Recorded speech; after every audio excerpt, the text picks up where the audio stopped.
Dan kalau kita lihat terjemahan yang ada, yang beredar di pasaran, kalimatnya cuma begini, perhatikan. Orang-orang yang apabila ditimpa musibah, mereka mengucapkan innalillahi wa inna ilaihi rajiun. Innalillahi wa inna ilaihi rajiun. Gara-gara tidak diterjemahkan, akibatnya di masyarakat kita jadi salah kaprah.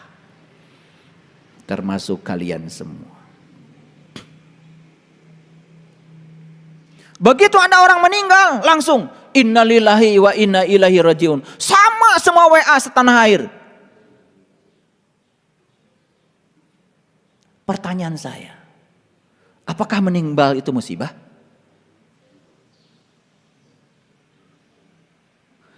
Kalau musibah itu jelek, berarti orang itu meninggal jelek. Apakah kematian itu jelek? Bukankah mati itu adalah puncaknya kehidupan? Bukankah mati itu adalah kebebasan? Bukankah mati itu hadiah dari Allah? Bertahun-tahun kamu menderita, hari ini aku bebaskan semua rasa sakitmu dan kamu pulang. Apa yang salah dengan kematian? Dan sampai hari ini hampir semua kita mengatakan kematian adalah musibah. Lalu kalian ngomong dengan enaknya bilang turut berduka cita. Tambah konyol lagi. Sudah bilang kematian musibah, padahal itu kebenaran. Lanjut lagi kalian ngomong. Saenae dewe bilangnya turut berduka cita. Padahal kata Rasulullah, jika ada orang yang benar-benar sedang menderita, harusnya Anda datang dan membahagiakan mereka, bukan turut berduka cita. Orang sedang berduka cita, Anda turut.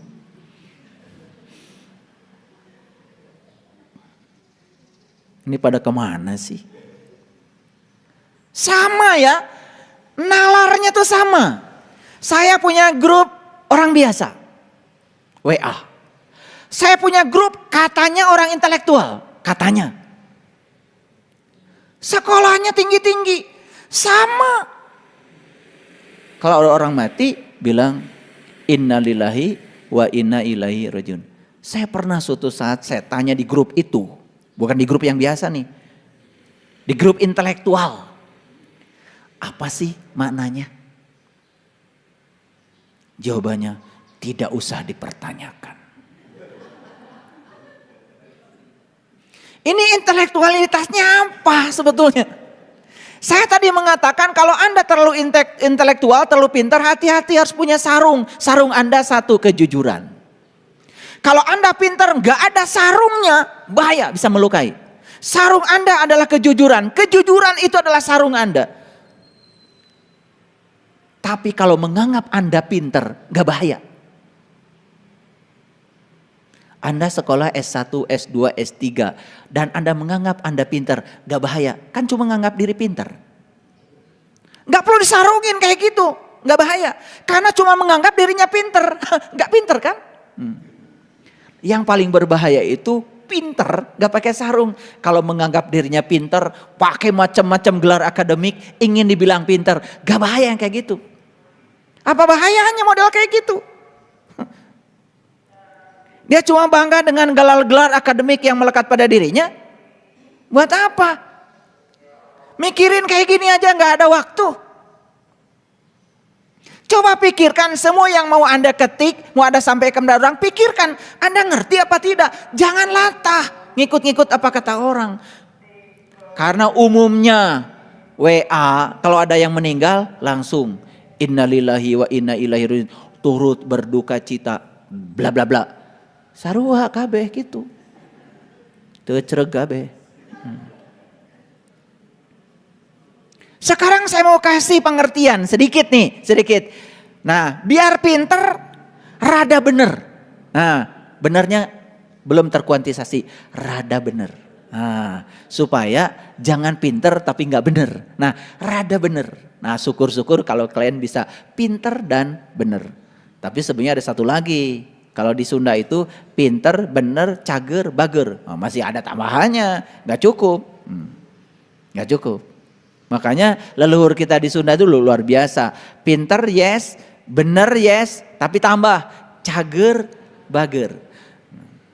Tahu cager? Waras.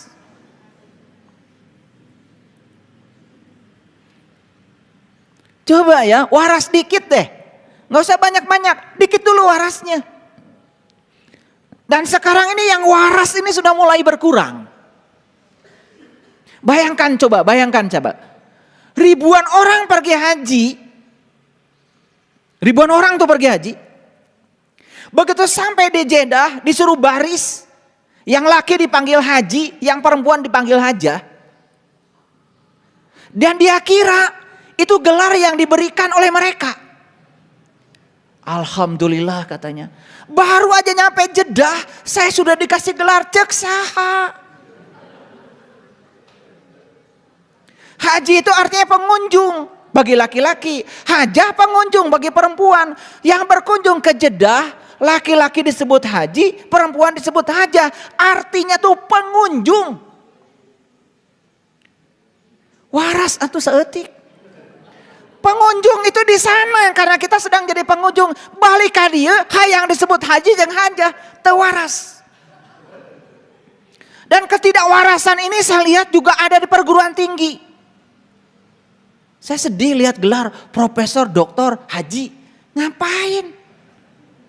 Ini yang luar biasa, gelar ini dibawa-bawa di masjid, dibawa-bawa di pesantren coba. Jadi ketidakwarasan ini masif. Disebarkan oleh mereka yang tidak waras. Bayangkan ya. Sekali saya pergi ke Mekah gelar saya H. Kedua kali H lagi. Ketiga kali H. Kalau semua ditulis jadi H. Repot kan gelar saya. Tuh hayang seri gitu. Sok sareri lah. Tanu seri pangtarikna berarti mulai waras. Ini saya cerita tentang waras sedikit ya. Baik kita lanjut sedikit. Nah, innalillah apa artinya?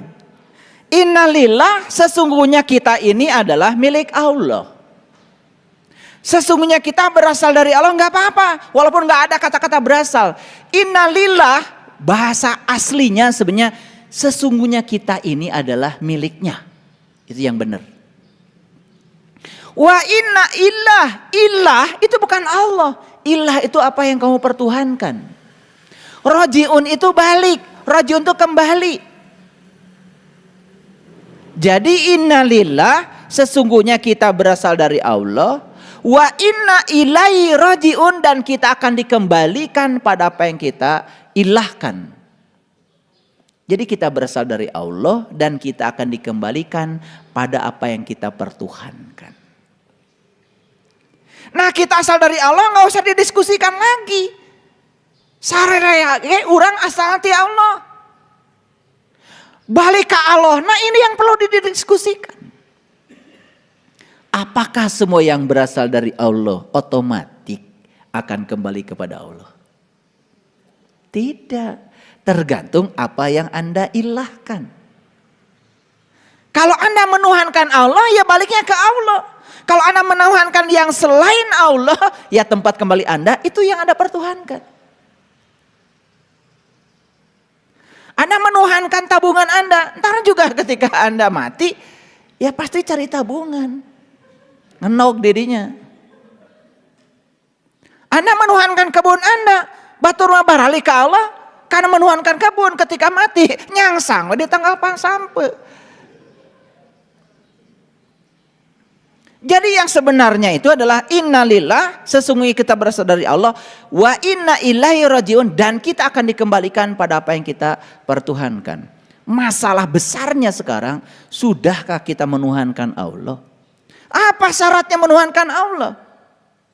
Kalau sudah menuhankan Allah berarti lillah. Berarti billah. Berarti bismillah. Berarti alhamdulillah. Lillah karena Allah. Billah bersama Allah. Bismillah atas nama Allah. Alhamdulillah segala puji habis untuk Allah.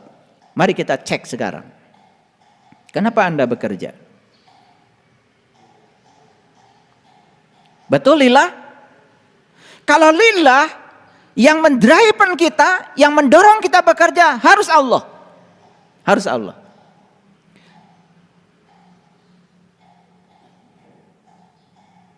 Saya sudah bertanya, sudah melakukan riset.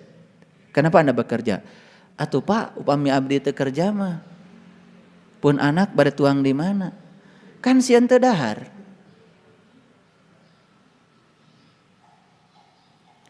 Kenapa Anda bekerja? Kalau saya nggak kerja Pak, saya punya rumah dari mana? Berarti dia kerja kan takut gak punya rumah. Kenapa Anda bekerja? Cicilan mobil Pak, cicilan. Siapa yang bayar kalau saya nggak kerja? Apa yang menggerakkan dia bekerja? Sieun teka bayar cicilan. Jujur, apakah yang menggerakkan Anda Allah? Bukan. Semua yang menggerakkan Anda adalah rasa takut yang Anda bikin sendiri dari ego Anda, dari pikiran yang gelap dalam diri Anda. Itu yang disebut dengan pikiran palsu Anda. Ngomong lillah semua orang bisa, tapi prak-prakannya tidak banyak yang bisa. Nah, kalau orang yang kerjanya atas nama Allah, digerakkan oleh Allah. Satu, dia punya kesadaran. Saya datang ke semesta ini diutus oleh Allah. Saya adalah tamu kehormatan di semesta ini. Karena tidak ada kelahiran tanpa kehendaknya. Ibu saya tidak mungkin bisa ngeden tanpa ada Allah di dalam ibu saya. Saya datang ke semesta semata-mata karena cinta kasih Allah ke semesta. Maka tugas saya di semesta adalah menyampaikan cinta kasih yang sudah diberikannya kepada saya. Yang bernama kehidupan ini pada orang-orang yang butuh pertolongan saya. Saya jadi dokter karena saya dititipi cinta kasih ilmu kedokteran untuk menolong orang-orang yang butuh pertolongan kesehatan. Saya jadi polisi karena Allah mentakdirkan saya jadi polisi.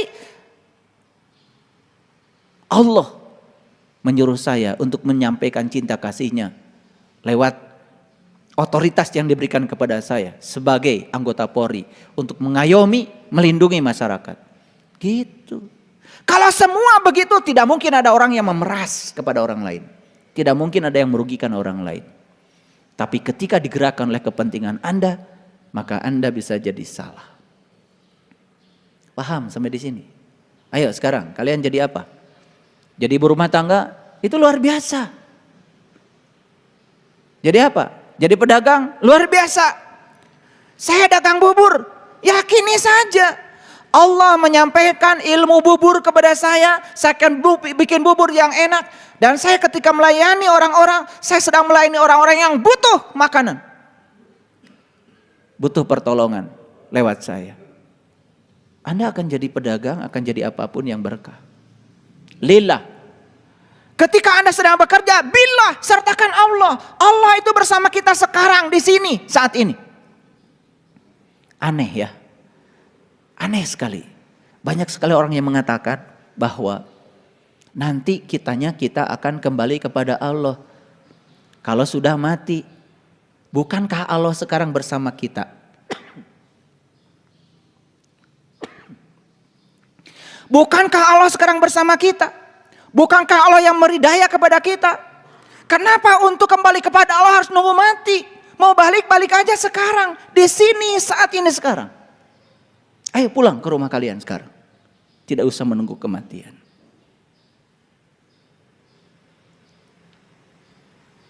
Banyak yang gagal berpikir. Dan seakan-akan Allah tuh baru bisa ditemui nanti setelah mati. Padahal di dalam Quran dikatakan, siapa yang tidak bertemu saat hidup, dia tidak akan bertemu dengan Allah saat dia mati. Pertanyaan saya yang paling dasar. Anda bisa melihat, bukankah ada penglihatan Allah pada diri Anda? Anda bisa mendengar, bukankah karena Allah yang mendengar ada di telinga Anda? Semua organ tubuh ini gak ada artinya kalau tidak ada daya dari dia. Bukankah Allah bersamamu hari ini, saat ini, di sini, sekarang? Kenapa? Kenapa? Untuk menemuinya harus menunggu mati dulu. Kenapa Kenapa untuk merasakan harus menunggu mati dulu? Saya tidak mengerti pikiran itu sampai sekarang. Kenapa begitu banyak orang-orang yang kurang waras berpikirnya? Memang Anda bisa mengangkat tangan, ada siapa dalam diri Anda? Ada daya dari Allah, ada Dia. Bahkan Allah berulang kali mengatakan, aku bersamamu dimanapun kamu berada. Bahkan aku lebih dekat kepadamu melampaui dekatnya urat nadi lehermu. Allah tuh ada bersama kita sekarang, di sini, saat ini. Dan saya bisa berbicara seperti ini karena Dia memberikan daya kepada saya. Dan sekarang saya sedang berbicara seperti ini, saya merasakan Dia ada bersama saya. Tidak usah untuk merasakan kehadiran harus menunggu mati nanti. Di sini, saat ini, sekarang. Inna lillahi wa inna ilaihi rajiun. Kita ini milik Allah.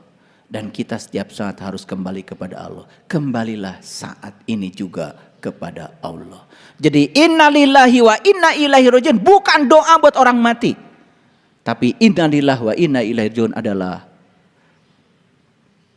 pengertian, kesadaran, supaya setiap saat kita merasakan bahwa kita bersama dengan Dia. Di sini, saat ini, sekarang. Saya bicara hari ini pakai ayat ini hanya satu misi saya. Saya mengajak kalian untuk merasakan kehadirannya sekarang. Minyak, masukkan ke dalam air, dia menyatu. Dia menyatu dengan air, tetapi dia tidak terhubung dengan air. Dia bersama air, tetapi tidak merasakan penyatuan dengan air. Kenapa? Apa maknanya? Apa sih minyak itu? Minyak itu air yang tercampuri oleh zat lain. Karena ada kotoran lain yang masuk ke dalam molekul air, maka disebutnya bukan air lagi, disebutnya minyak. Barang berbeda. Masukkanlah ke dalam air. Dia tidak pernah bisa tersambung. Tidak pernah terhubung. Tidak ada chemistry istilah anak-anak sekarang. Tidak bisa larut. Tidak bisa bersenyawa. Betul?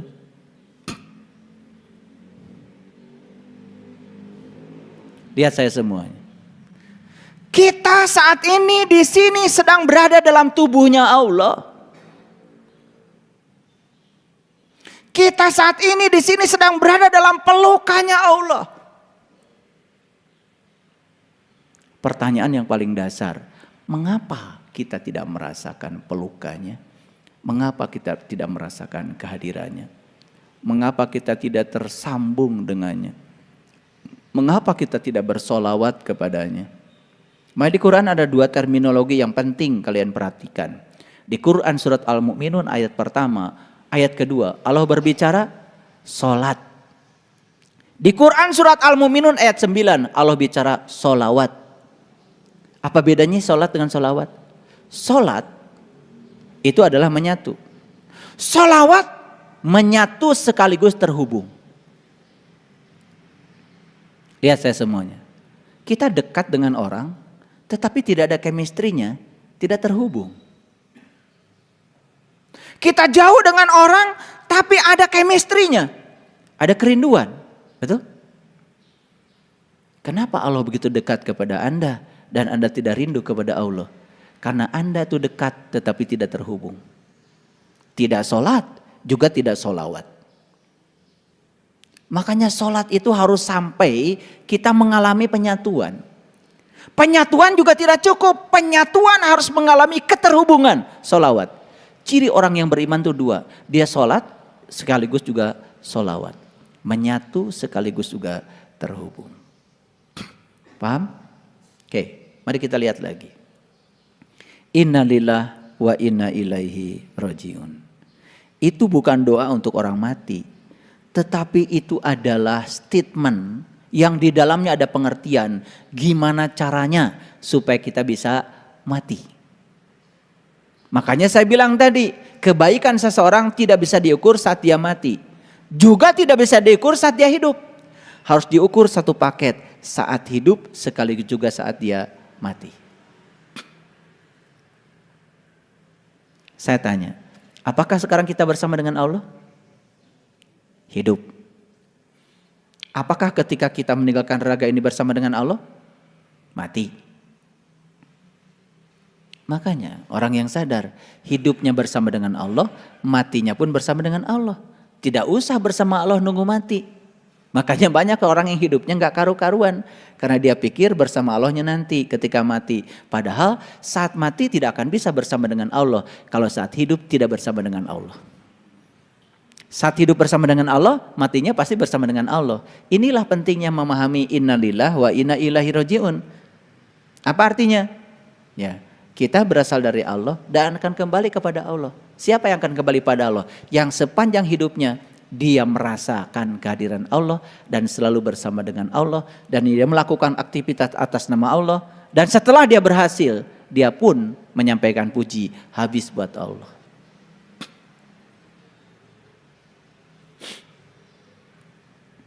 Paham? Inilah ya, kita harus belajar membangun keseimbangan. Pintar penting. Sekolah setinggi-tinggi penting. Tapi ada satu pesan saya, satu lagi. Kalau pintar itu berarti kita udah tajam banget secara analitik otak kita. Hati-hati ketika otak sudah analitiknya tajam, tidak ada sarungnya. Bahaya. Makanya disitulah pentingnya kita belajar spiritual. Maaf ya, saya tidak ngomong agama. Saya ngomong spiritual.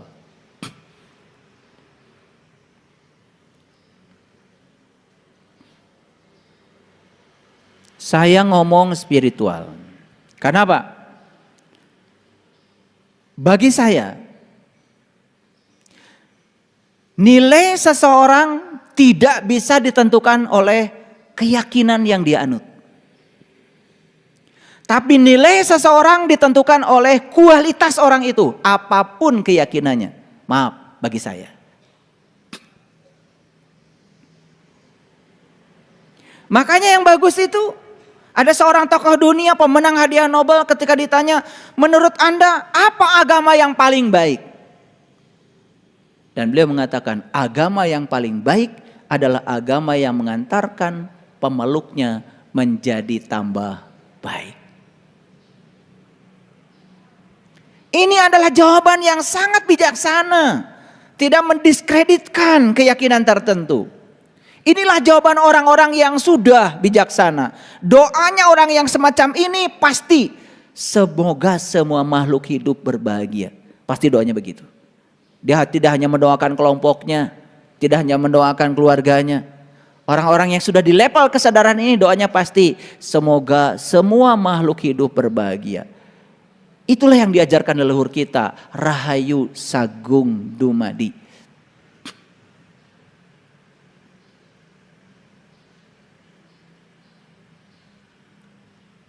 Itu bedanya orang yang sadar dengan orang yang tidak sadar.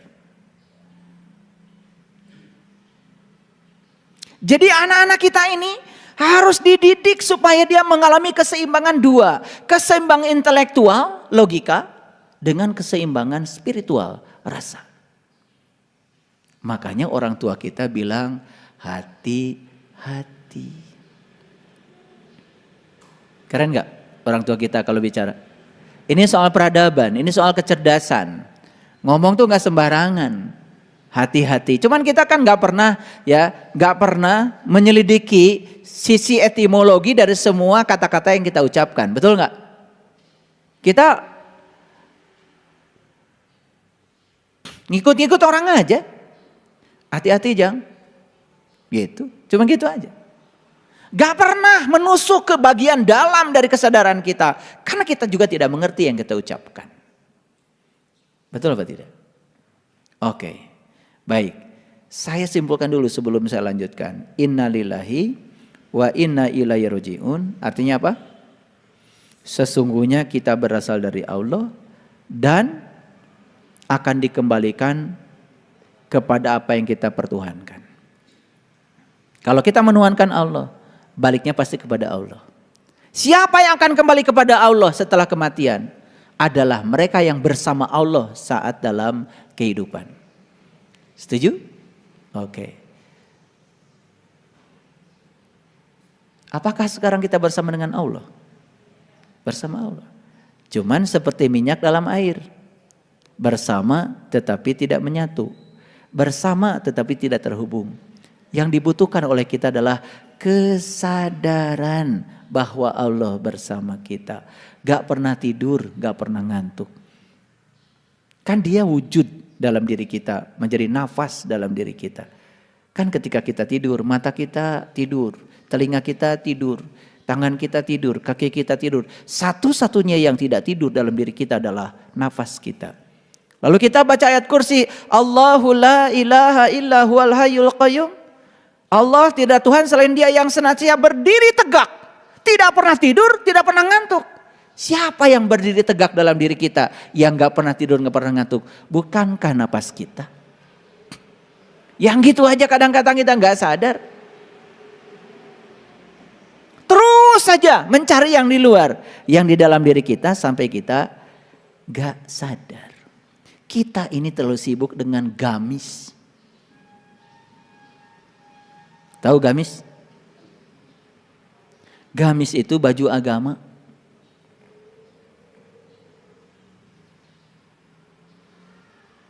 Makanya hampir semua orang beragama, mohon maaf, kan bisa dilihat dari identitasnya, dari gamisnya. Betul nggak? Iya. Kalau pakai koko, baju takwa, udah bisa dipastikan siapa. Dari musola mana?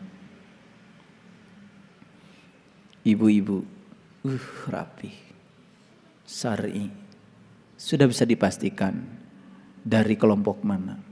Betul? Nah, kenapa leluhur kita menciptakan satu istilah namanya gamis? Gamis itu baju agama. Baju itu penting loh. Tetapi baju itu kan sebetulnya penting kalau ada isi bajunya. Nah, apa yang dibungkus oleh gamis? Yang dibungkus oleh gamis itu sesungguhnya adalah nilai-nilai luhur agama.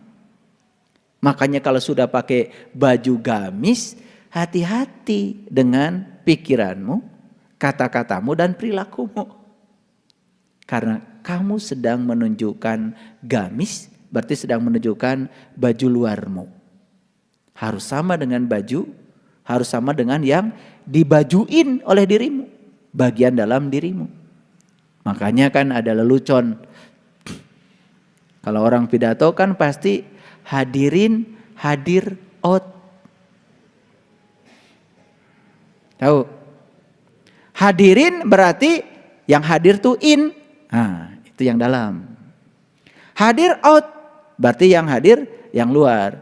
Karena kalau yang hadir gak ada hadirin dan hadir outnya, saya takut ngasih ceramah. Misalkan yang hadir cuma hadir out, takut saya. Berarti orang mati. Gila saya ngasih ceramah orang mati. Nah, yang hadir innya aja, dalamnya aja. Berarti yang saya kasih ceramah kan uka-uka. Nah, makanya saya panggil hadirin, hadir out. Berarti yang saya panggil tuh dua-duanya. Jisim, kuring. Jisimnya dipanggil, kuringnya dipanggil juga. Jisim abdi, tuh kan? Hebat banget sebetulnya kalau bicara bahasa tuh. Makanya bahasa melambangkan kecerdasan. Luar biasa itu ya, bahasa itu. Makanya kita kadang-kadang tidak peduli ya sama yang namanya bahasa. Nah, pertanyaannya sekarang adalah, apakah saat ini kita sudah pulang ke rumah diri kita? Pertanyaan itu. Apakah saat ini kita sudah pulang ke rumah diri kita? Karena inna lillahi wa inna ilaihi rajiun itu bukan nanti, tapi di sini saat ini sekarang kita harus pulang kepada Allah sekarang. Pulang kepada Allah bukan berarti mati beneran, tapi pulang kepada Allah adalah merasakan kehadirannya setiap saat, bahwa Dia bersama dengan kita. Orang yang merasakan kehadiran Allah setiap saat itu namanya sudah pulang.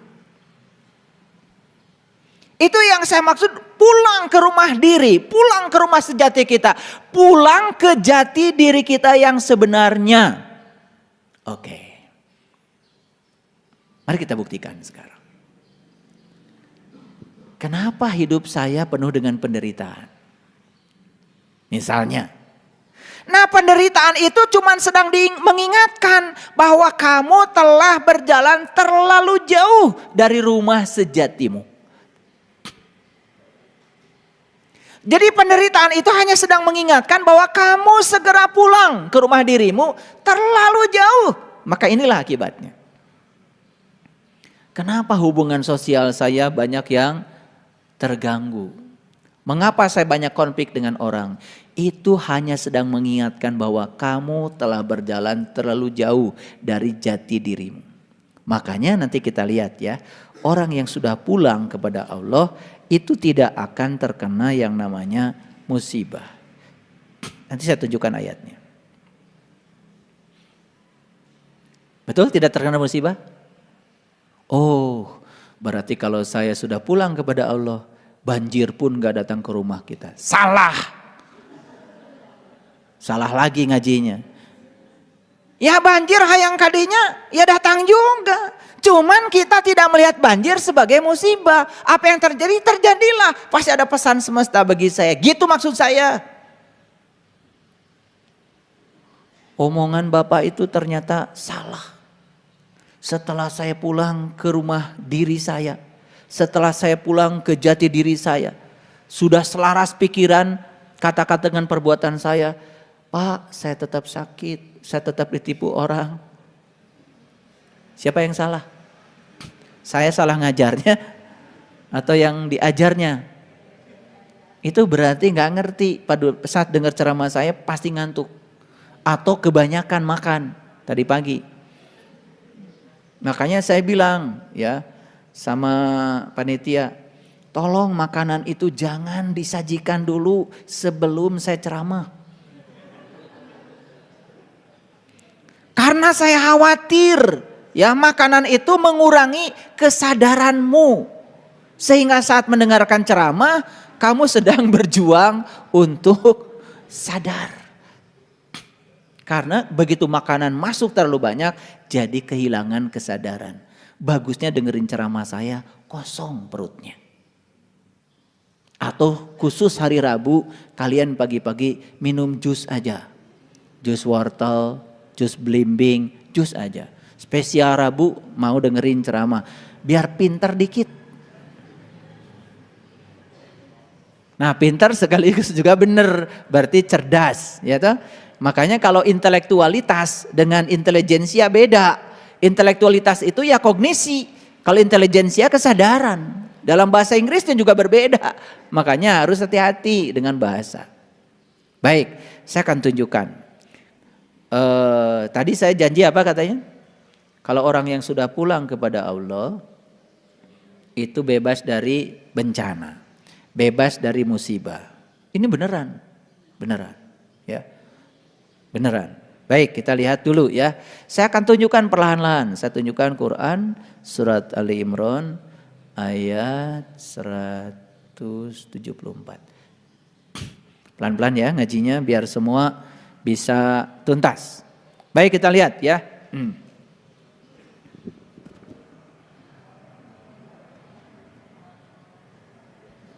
Oke.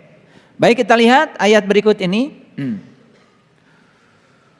Fangqalabu bi ni'mati minallah wa fadlim ya wa fadlil lam yamsashum su'un wa tabau ridwanallah wallahu du fadlin adim. Maka mereka kembali dengan nikmat dan karunia dari Allah. Mereka tidak akan mendapatkan bencana apa-apa. Asal mereka mengikuti keridhaan Allah. Dan Allah mempunyai karunia yang sangat besar. Jadi mereka yang kembali kepada Allah. Kembali kepada Allah. Fa'an qolabu. Ya. Kembali kepada nikmat Allah. Kembali pada karunia Allah. Tahu nikmat ya? Tahu nikmat? Nikmat yang paling besar kan Allah. Makanya nikmat itu hanya diberikan kepada 4 golongan di Quran. Para nabi, para siddiqin, para syuhada, dan para solihin. Ya, siapa nabi? Nabi itu orang yang dapat ilmu, tetapi baru untuk dirinya sendiri. Ilmu apa? Tentu saja ilmu untuk meniti ke dalam diri agar tahu jati diri. Itu nabi. Siapa siddiqin? Siddiqin itu orang yang membenarkan nabi. Karena dia sudah mengalami pengalamannya nabi. Bagaimana kita membenarkan nabi kalau belum mengalami pengalaman nabi? Itu namanya siddiqin. Syuhada. Nah, syuhada itu orang yang menyaksikan. Menyaksikan siapa? Menyaksikan apa yang disaksikan nabi. Gitu. Nah, kemudian apa yang disebut dengan solihin? Solihin itu orang yang sudah menjalankan amal soleh. Apa amal soleh? Amal soleh adalah amal yang dilakukan Nabi, yang mengantarkan dia kepada Allah. Ketika amal itu dijalankan, kamu akan jadi solihin.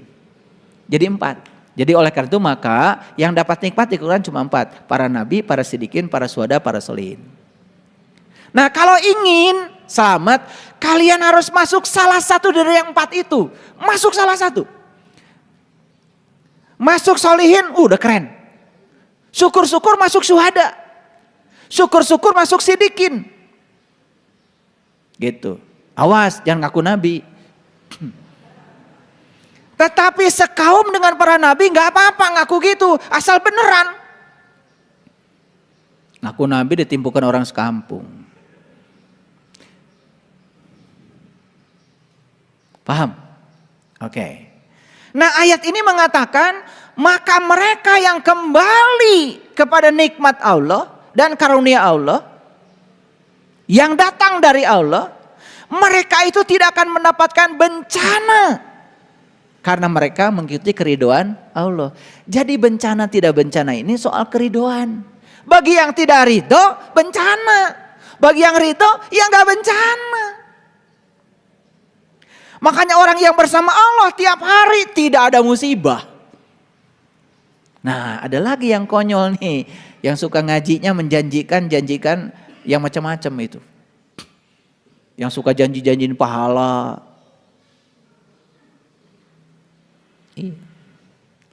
Baca ini sekian kali sambil miring ke sebelah mana, maka utangmu lunas. Ada tuh. Yang kayak gini nih pengikutnya jutaan. Saya juga nggak ngerti. Di mana kewarasannya? Utang lunas ya harus usaha. Punya duit untuk bayar utang. Baca ini, baca itu bisa utang lunas, gimana caranya?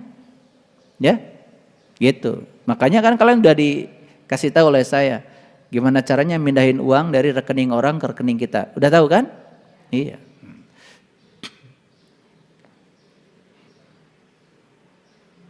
Makanya orang suci itu pasti sakti. Tapi orang sakti belum tentu suci. Kalian jadi orang sakti, suci aja. Karena saya yakin setiap orang suci pasti sakti. Orang sakti belum tentu suci. Apa yang harus kalian sucikan? Sucikan jiwamu.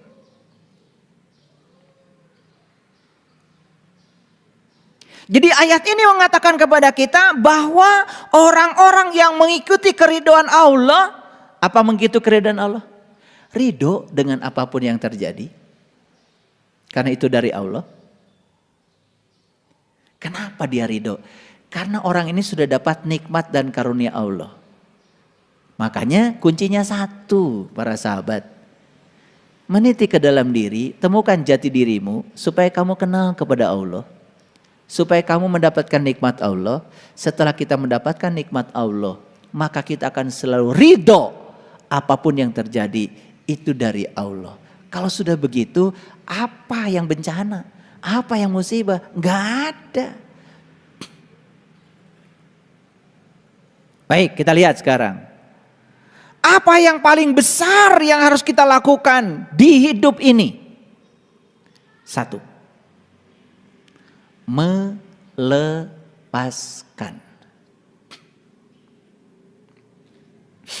Apa? Ayo. Apa yang paling besar yang harus kita jalani dalam hidup ini? Apa? melepaskan. Lihat dulu ayat ini.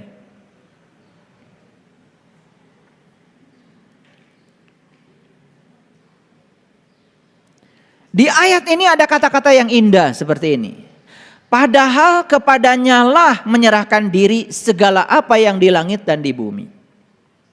Baik dengan suka maupun dengan terpaksa. Lihat saya semua.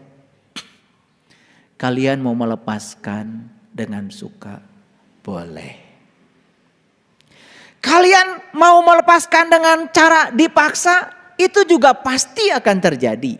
Karena ujung-ujungnya Allah ingin agar kamu melepaskan. Tapi selama ini begitu kita dipaksa untuk melepaskan, kita ini selalu saja bertahan. Itu yang bikin kita sakit. Dan yang paling sakit lagi ketika mati, kita harus dipaksa melepaskan semuanya dengan kematian. Dulu kalian bekerja, pensiun. Bukankah semesta ngasih karunia? Lepaskan. Kita punya anak dari kecil ya, dirorok sampai besar. Sudah besar dinikahkan, pergi. Lepaskan. Ada orang anaknya mau pergi udah nikah, dikekeuak terus. Dahar teu dahar riung mung pulung. Nah, loh. Kita punya uang, ada cara semesta untuk melatih kita melepaskan. Ada orang yang datang kepada kita pinjam uang, mungkin gak bayar lagi, lepaskan.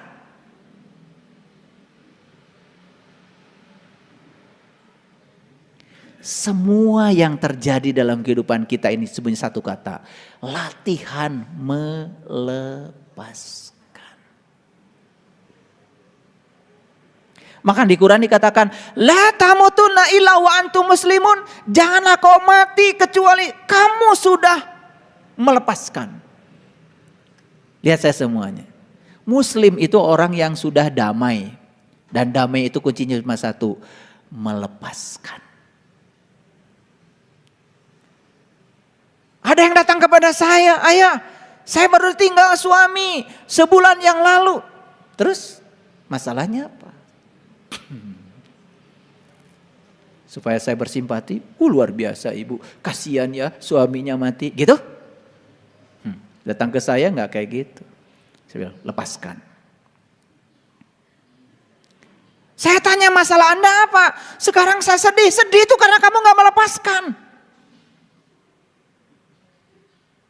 Diikat terus, itu dipanggil oleh Allah. Sudah mencapai puncaknya kehidupan. Dipanggil sama yang punyanya. Kenapa kamu yang sewot?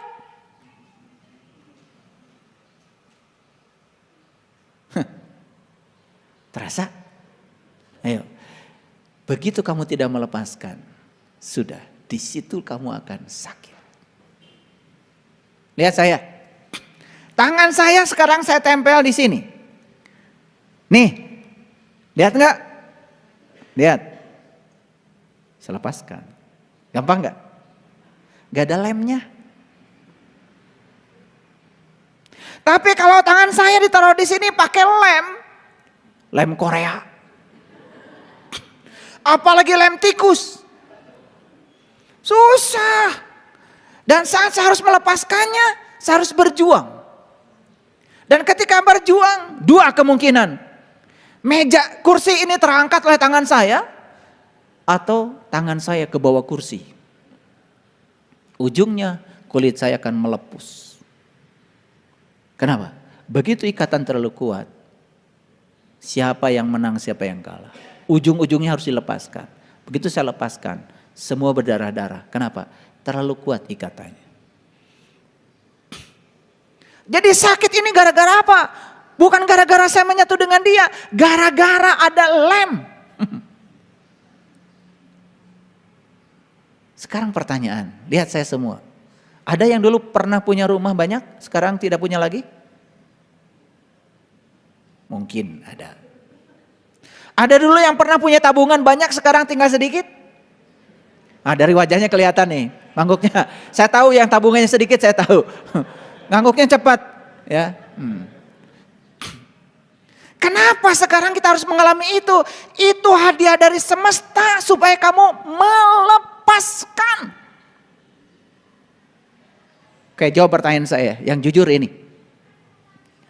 Kalian suka memberi? Apakah memberi melepaskan? Jawab, apakah memberi melepaskan? Enak aja. Kalau kamu memberi karena kamu ingin dapat pujian, kamu bikin ikatan baru. Kalau kamu memberi, kamu ingin mendapatkan pencitraan supaya kamu dibilang baik, kamu bikin ikatan baru. Tidak semua pemberian melepaskan. Pemberian yang melepaskan adalah pemberian yang tidak berharap apa-apa dari pemberian itu.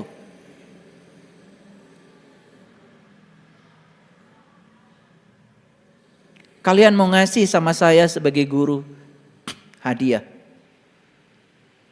Biar saya dapat perhatian dari ayah guru. Gak usah ngasih.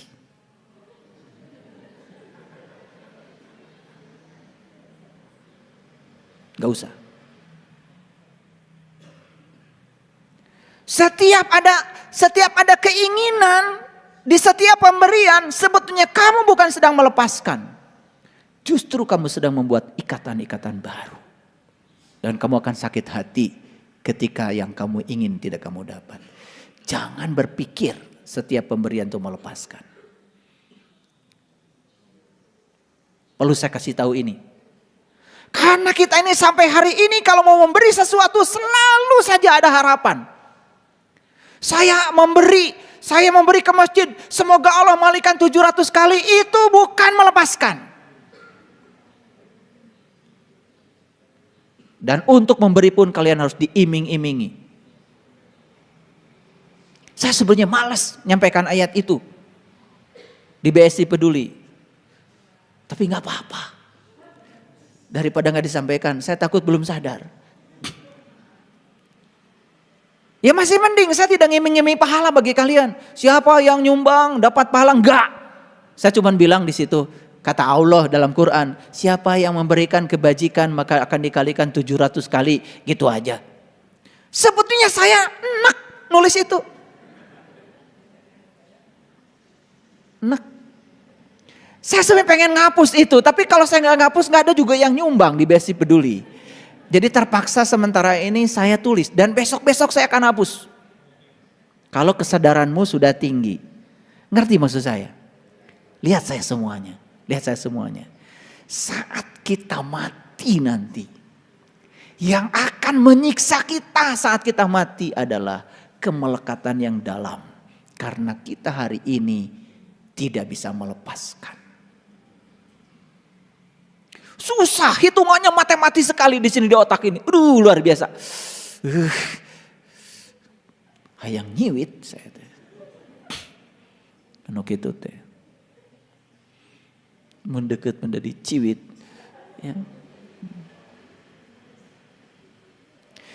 Itu sudah hidup bertahun-tahun. Sama Allah dilatih melepaskan. Dulu kamu punya teman, sekarang gak berteman lagi. Lepaskan. Dulu kamu bersatu, sekarang harus bercerai. Lepaskan. Kamu bersuami istri, kemudian istrimu meninggal atau suami meninggal. Lepaskan. Banyak latihan melepaskan dari semesta. Tapi kamu malah justru membangun kemelekatan. Pertanyaan yang dasar. Ada yang nanya sama saya, ayah, apa boleh saya mencari rezeki yang sebanyak? Cari sebanyak-banyaknya, segera lepaskan. Jangan terlalu fokus mengumpulkan, hati-hati. Jangan terlalu fokus mengumpulkan. Karena semakin asik mengumpulkan, kamu akan lupa melepaskan. Makanya saya bikin BSI Peduli itu, ini buat latihan. Supaya matinya gak sakit. Jadi kalau ada yang mati sakit, salah. Karena gak ngasih sumbangan ke BSI Peduli.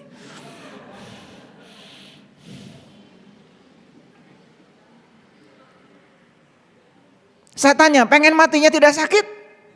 Lepaskan. Apapun, lepaskan. Sesederhana itu. Tetapi Tapi melepaskan itu memang tidak mudah.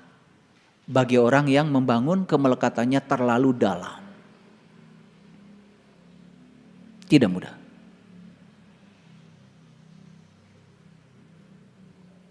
Ada orang yang bilang, sering ingin dimaklumi.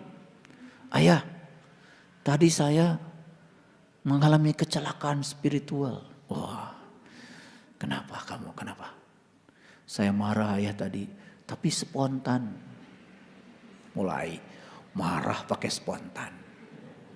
Karena ingin dibela sama saya kan? Saya kenceng aja bicara. Gak ada marah spontan. Marah itu akumulasi. Marah itu watakmu. Kalau kamu sekarang marah walaupun sebentar, itu akumulasi dari semua yang kamu kumpulkan selama ini. Sekarang keluar aslinya. Gak ada marah spontan. Semua yang terjadi walaupun spontan itu adalah watakmu, itu pribadimu.